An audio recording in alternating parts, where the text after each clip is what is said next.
प्रश्न 5, समचतुर्भुज का क्षेत्रफल ज्ञात करें यदि पहला में दिया हुआ है प्रत्येक भुजा 6.5 सेंटीमीटर और शीर्षलंब 4 सेंटीमीटर। दूसरा, प्रत्येक भुजा 8 सेंटीमीटर और शीर्षलंब 5 सेंटीमीटर। प्रश्न 5 का पहला,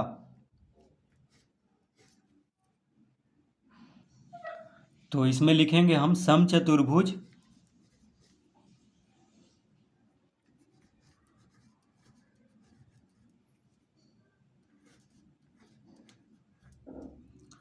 समचतुर्भुज का क्षेत्रफल। तो समचतुर्भुज का क्षेत्रफल बराबर क्या होता है? तो यहाँ पे प्रत्येक भुजा दिया हुआ है और शीर्षलंब दिया हुआ है, ठीक है। तो समचतुर्भुज का क्षेत्रफल का सूत्र होता है आधार गुना ऊंचाई। ऊंचाई को ही शीर्षलंब कहते हैं, तो लिखेंगे आधार गुना ऊंचाई या शीर्षलंब कुछ भी लिख सकते हैं, तो हम ऊंचाई ही लिख दे रहे हैं, ठीक है। तो यहाँ पे आधार कितना दिया हुआ, प्रत्येक भुजा दिया हुआ 6.5 सेंटीमीटर, तो ये आधार हो गया। और ऊंचाई दिया हुआ है 4 सेंटीमीटर, क्योंकि समचतुर्भुज में क्या होता है, सभी भुजा क्या होता है, बराबर। तो हम किसी को भी आधार ले सकते हैं। तो यहाँ पे प्रत्येक भुजा 6.5 सेंटीमीटर दिया हुआ है, तो उसी को आधार की जगह पे लिख देंगे।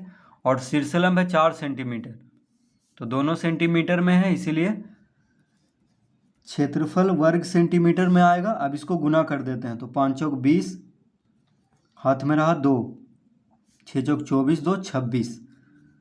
अब देखिए दशमलव के बाद एक अंक है, तो दशमलव के बाद एक अंक यहाँ भी होना चाहिए, यानी 26.0 वर्ग सेंटीमीटर। तो दशमलव के बाद शून्य लिखें या ना लिखें कोई फर्क नहीं पड़ रहा है, तो हो जाएगा इसका उत्तर 26 वर्ग सेंटीमीटर। तो इस तरह इसको हल करेंगे। शीर्षलंब को ऊंचाई भी लिख सकते हैं या शीर्षलंब, ऊंचाई को ही शीर्षलंब कहते हैं। तो आधार गुना ऊंचाई समचतुर्भुज का क्षेत्रफल का सूत्र होता है, उसको हम यहाँ पे लगा देंगे। अब देखिए दूसरा, तो दूसरा में लिखेंगे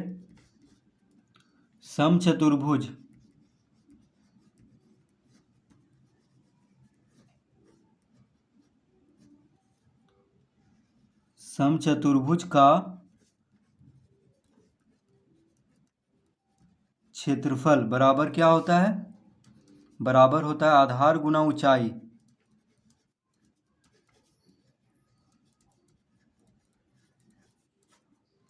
तो आधार कितना दिया हुआ है, आधार यानी प्रत्येक भुजा है 8 सेंटीमीटर। तो समचतुर्भुज में सभी भुजा बराबर होता है, तो किसी को भी आधार मान सकते हैं। तो प्रत्येक भुजा 8 सेंटीमीटर दिया हुआ है, तो 8 गुना, और शीर्षलंब कहें या ऊंचाई कहें, ठीक है, क्योंकि सभी भुजा तो बराबर ही हैं। तो शीर्षलंब 5 यानी ऊंचाई 5 दिया हुआ है, दोनों सेंटीमीटर में है, तो वर्ग सेंटीमीटर में क्षेत्रफल आएगा, यानी 8 पचे 40 वर्ग सेंटीमीटर। इसका उत्तर कितना हो गया, 40 वर्ग सेंटीमीटर।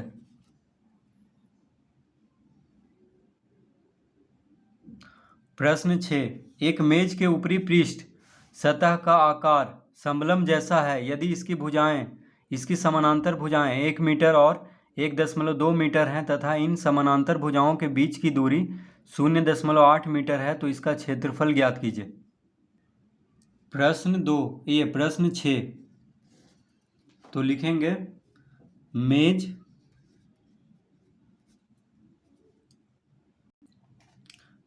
के ऊपरी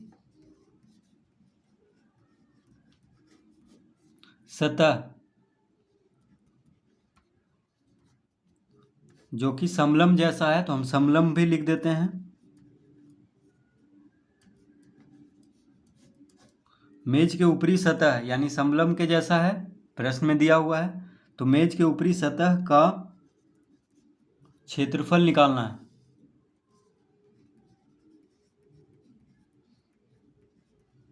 जो कि समलंब के जैसा है। तो समलंब का क्षेत्रफल का सूत्र होता है 1/2 गुना, देखिए यहाँ से लिखते हैं 1/2 गुना समानांतर भुजाओं का योग,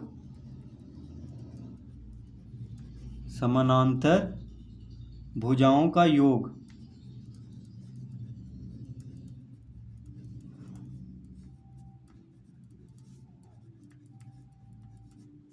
गुना ऊंचाई,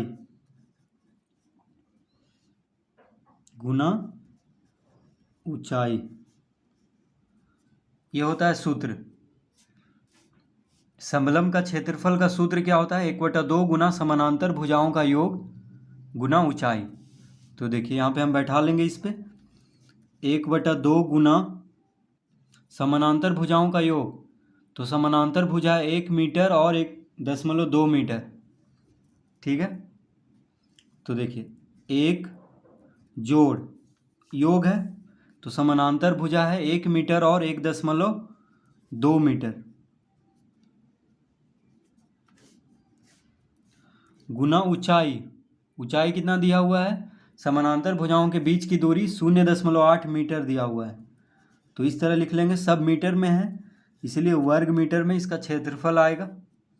तो समानांतर भुजाओं का योग प्रश्न में देखिए दिया हुआ है, यदि इसकी समानांतर भुजाएं 1 मीटर और 1.2 मीटर है तो ये दोनों का योग कह रहा है, यानी जोड़ देना है 1 जोड़ 1.2। ऊंचाई, ऊंचाई कितना दिया हुआ है? कह रहा है समानांतर भुजाओं के बीच की दूरी 0.8 मीटर, तो इसको गुना कर देना है। ये ऊंचाई हो गया, दोनों समानांतर भुजाओं के बीच की दूरी को ऊंचाई कहेंगे, जो कि 0.8 मीटर दिया हुआ है, ठीक है। तो इस तरह हम इसको लिख लेंगे। अब इसको हल कर लेते हैं। तो 1/2 गुना 1 जोड़ 1.2 यानी कितना हो जाएगा? 2.2 हो जाएगा गुना 0.8 वर्ग मीटर। अब देखिए 2 से 2.2 1.1 बार में कट जाएगा,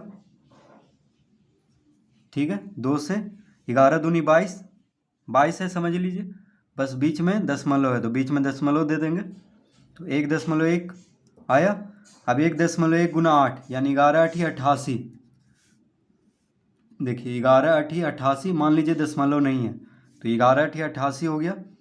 अब दशमलव के बाद एक अंक है, दशमलव के बाद एक अंक है, तो दशमलव के बाद 2 अंक हो जाएगा और दशमलव के पहले शून्य देते हैं तो 0.88 वर्ग मीटर। तो इसका उत्तर आ गया 0.88 वर्ग मीटर, ठीक है। तो मेज के ऊपरी सतह का क्षेत्रफल क्या हो जाएगा? 0.88 वर्ग मीटर। तो इस तरह से प्रश्न 6 हल करेंगे।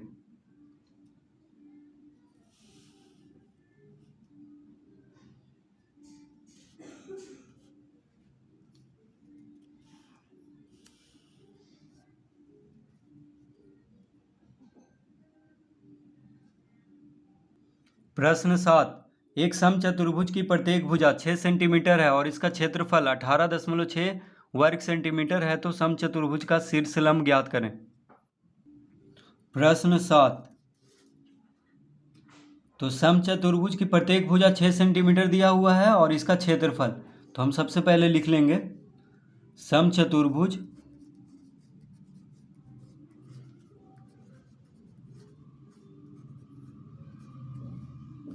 समचतुर्भुज का क्षेत्रफल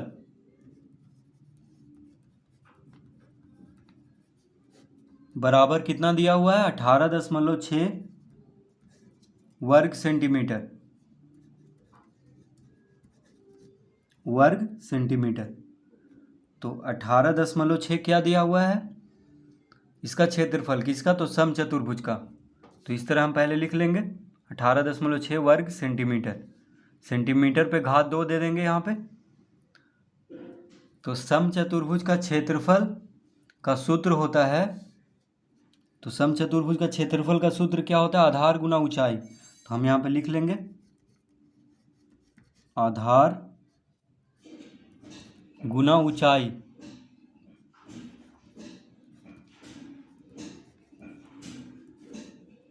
आधार गुना ऊंचाई बराबर 18.6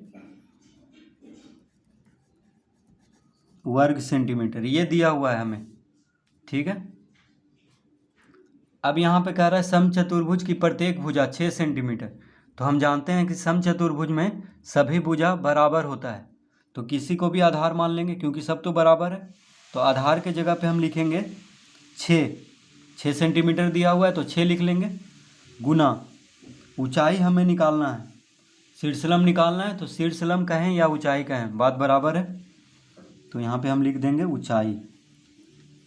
तो शीर्षलंब गुना ऊंचाई बराबर 18.6 लिख लेंगे।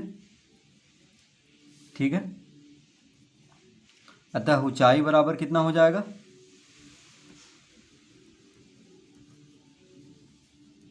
ऊंचाई बराबर हो जाएगा 18.6/6। 6 इधर गुना में है बराबर के बायां तरफ, तो दायां तरफ आके भाग में हो जाएगा। अब देखिए 6 से इसको काटेंगे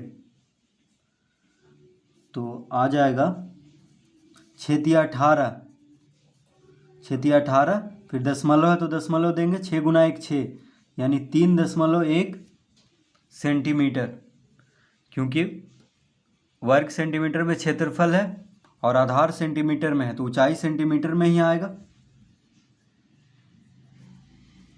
ये हो जाएगा इसका उत्तर, 3.1 सेंटीमीटर ऊंचाई यानी शीर्षलंब।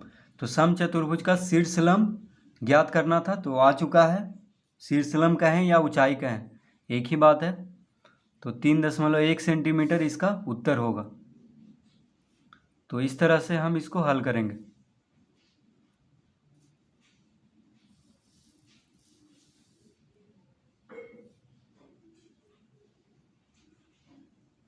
प्रश्न 8, एक समचतुर्भुज का क्षेत्रफल 24.5 वर्ग सेंटीमीटर है तथा इसका शीर्षलंब 5 सेंटीमीटर है, तो समचतुर्भुज की प्रत्येक भुजा की लंबाई ज्ञात करें। तो प्रश्न 8, समचतुर्भुज का क्षेत्रफल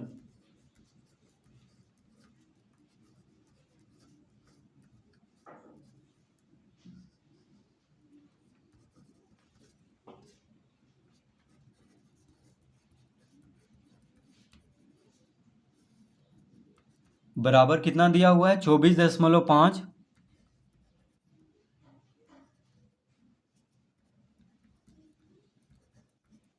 वर्ग सेंटीमीटर। समचतुर्भुज का क्षेत्रफल दिया हुआ है 24.5 वर्ग सेंटीमीटर। ठीक है, हम जानते हैं कि समचतुर्भुज का क्षेत्रफल का सूत्र होता है आधार गुना ऊंचाई, आधार गुना ऊंचाई। तो आधार गुना ऊंचाई बराबर दिया हुआ है 24.5 वर्ग सेंटीमीटर। ठीक है, ये दिया हुआ है। अब हमें निकालना है समचतुर्भुज की प्रत्येक भुजा और शीर्षलंब दिया हुआ है, यानी आधार हमें निकालना है क्योंकि समचतुर्भुज में सभी भुजा बराबर होता है। ठीक है, तो अगर आधार निकल गया तो प्रत्येक भुजा की लंबाई भी ज्ञात हो जाएगा। शीर्षलंब यानी ऊंचाई दिया हुआ है, शीर्षलंब को ही ऊंचाई कहते हैं, जो कि दिया हुआ है 5 सेंटीमीटर। तो ऊंचाई की जगह पे 5 लिख देंगे और यहाँ पे लिख देंगे 24.5। ठीक है, अब आधार निकाल देते हैं तो यही हो जाएगा प्रत्येक भुजा। तो आधार बराबर हो जाएगा 24.5/5। 5 गुना में आधार के साथ बराबर के बायां तरफ, तो दायां तरफ जाएगा तो भाग में हो जाएगा, यानी 24.5/5। 5 से इसको काट देते हैं तो कितना आ जाएगा, 5 चौक 20, 5 बचे 25, यानी 4 बार में लगेगा, 5 चौक 20, 4 इधर गया तो 45 हो गया, बीच में दशमलव है तो यहाँ दशमलव दे देंगे, 5 नंबर 45, तो 9 लिख देंगे, यानी 4.9 सेंटीमीटर में ही आएगा, क्योंकि दोनों सेंटीमीटर में है। देखिए ऊंचाई भी सेंटीमीटर में दिया हुआ है प्रश्न में और क्षेत्रफल वर्ग सेंटीमीटर में, तो आधार सेंटीमीटर में आएगा, यानी इसका उत्तर आ चुका है। तो हम लिख लेंगे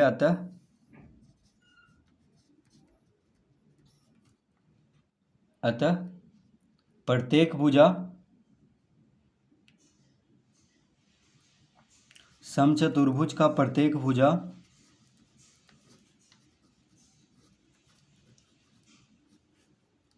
समचतुर्भुज का प्रत्येक भुजा